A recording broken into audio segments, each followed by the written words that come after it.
hebat? Bagaimana kabar kalian? Wah, Lese senang sekali hari ini ketika Lese melihat anak-anak yang luar biasa ini semangat sekali untuk sekolah. Beberapa hari yang lalu Lese mengikuti nih renungan di kelas 1. Wah, Lese seneng banget gitu ya.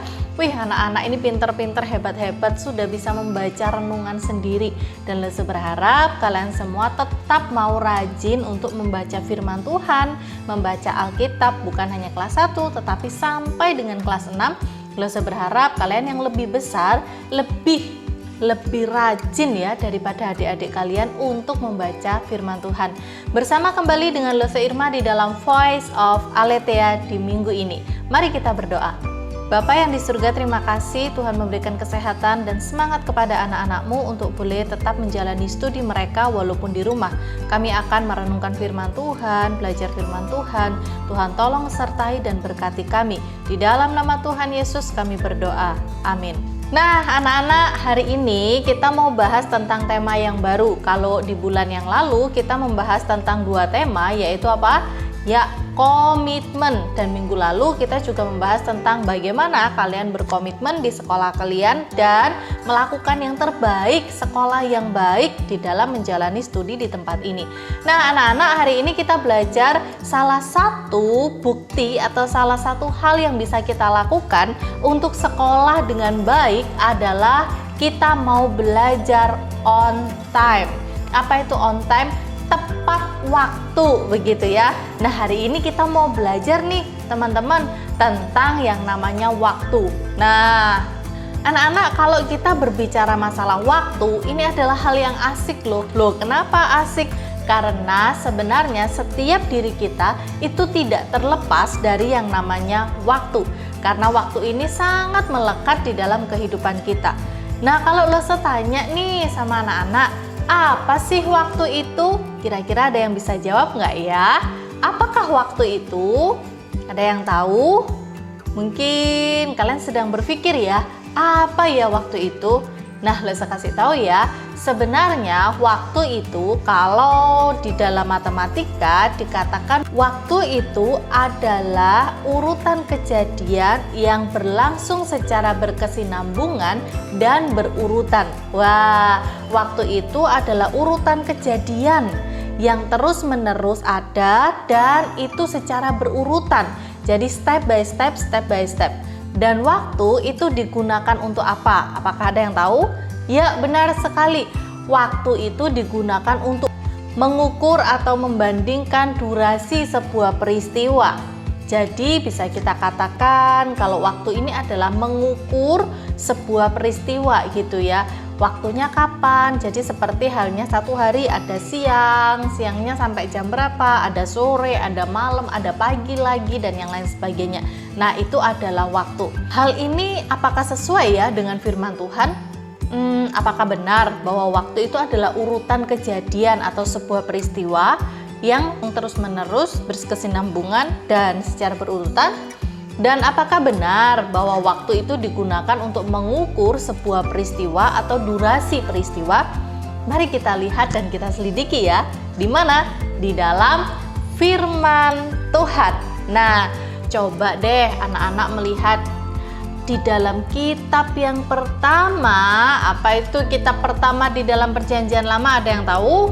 Nah, kitab yang pertama di dalam Perjanjian Lama di pasal yang pertama. Nah, Lese mengajak kita semua untuk buka ya Alkitabnya ya. Kejadian pasal yang pertama kita akan baca. Pada mulanya Allah menciptakan langit dan bumi. Anak-anak, kalau kita melihat Kejadian pasal 1, ini tentang apa? Ya, tentang bagaimana kisah Allah menciptakan alam semesta.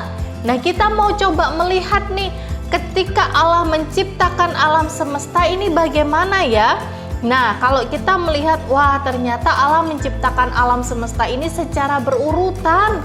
Ya, ketika kita melihat hari pertama Allah menciptakan apa? Ya, langit dan bumi. Hari kedua Allah menciptakan cakrawala. Hari ketiga Allah menciptakan tumbuh-tumbuhan. Hari keempat Allah menciptakan benda-benda penerang, dan hari kelima Allah menciptakan binatang yang ada di udara dan binatang yang ada di lautan.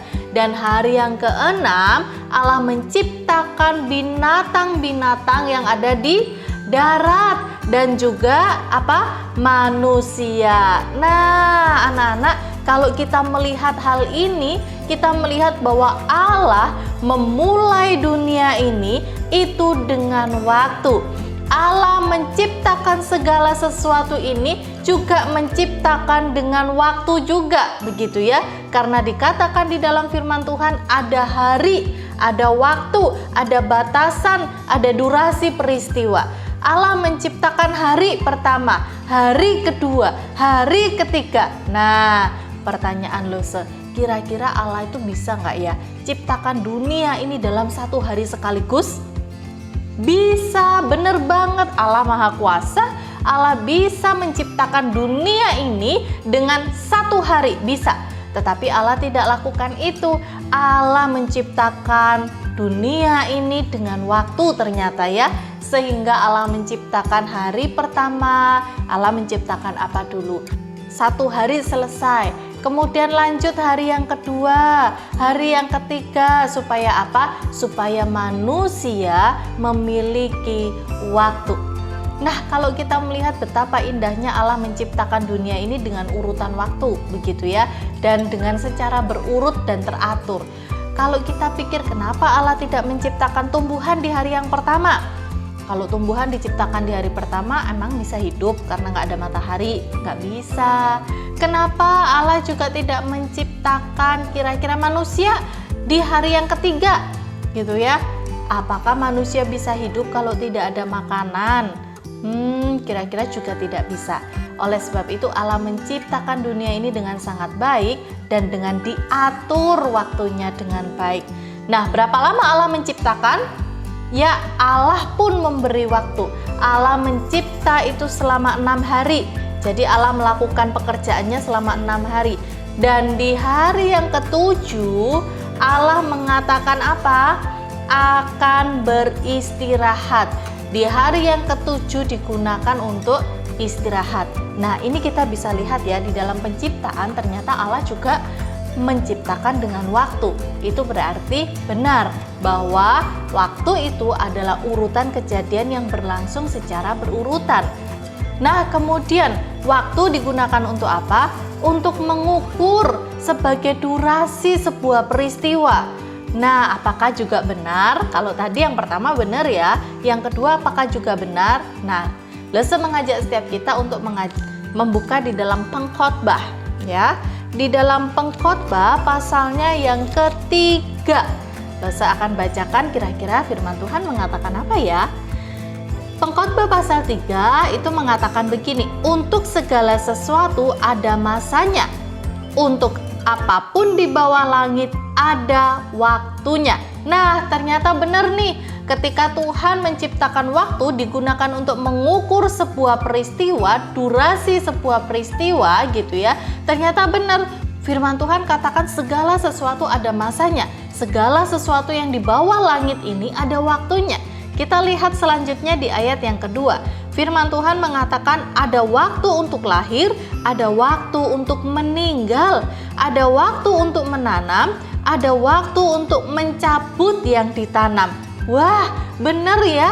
Ternyata kalau kita lihat di dunia ini ada waktunya orang lahir, ada waktunya orang meninggal. Kalau semuanya lahir, wah dunia ini bisa penuh. Kalau semuanya meninggal, wah dunia ini kosong, nggak ada penghuni gitu ya. Tetapi ada waktunya. Dikatakan lagi ada waktu untuk menanam, ada waktu untuk mencabut.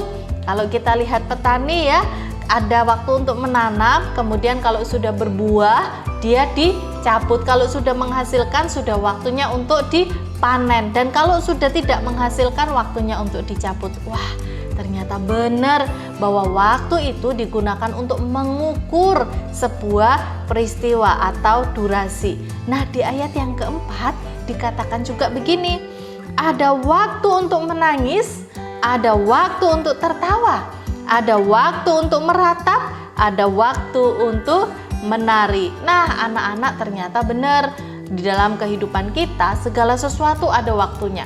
Kalau kalian sedih terus bagaimana yang terjadi? Wah, matanya bisa bengkak, kalian bisa sakit. Nah, tidak sehat bukan?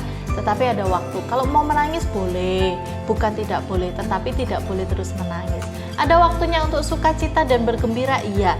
Ada waktunya untuk meratap dengan sedih, tetapi ada waktunya untuk kita bersukacita dan menari. Nah, anak-anak, hari ini kita belajar tentang waktu.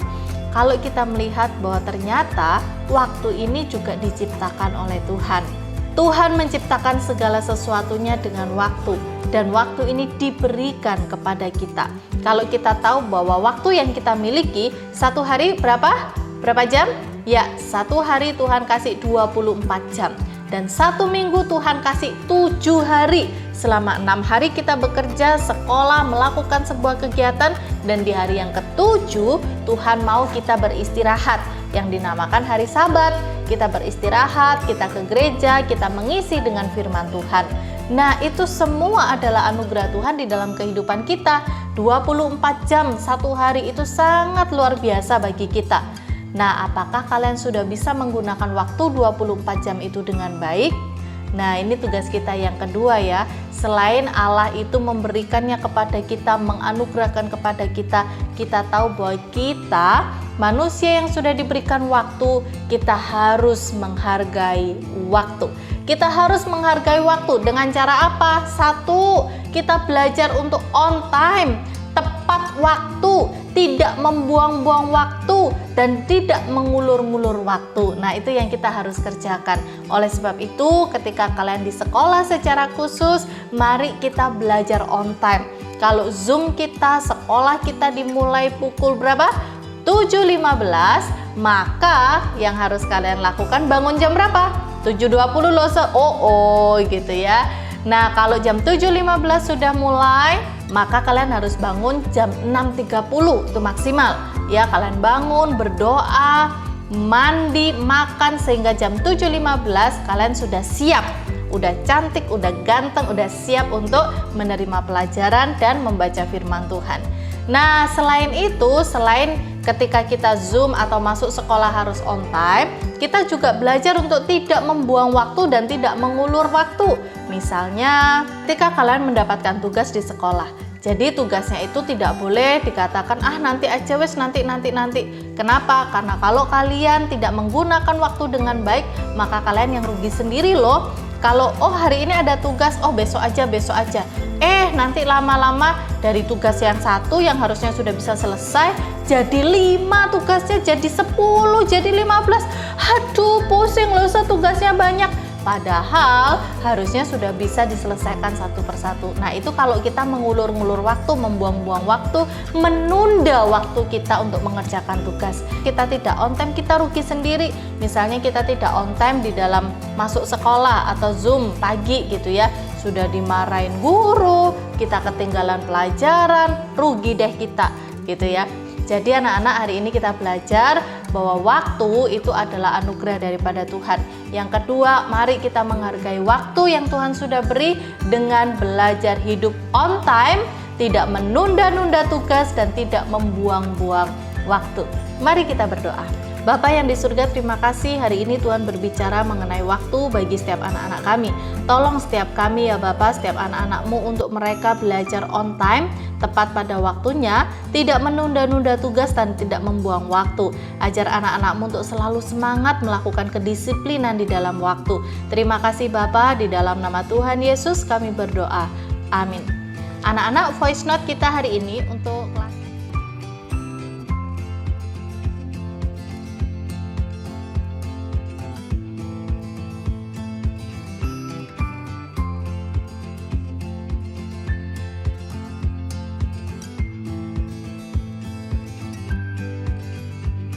jangan lupa laporannya ya kepada wali kelasnya. Salam Aletheia, Tuhan Yesus memberkati.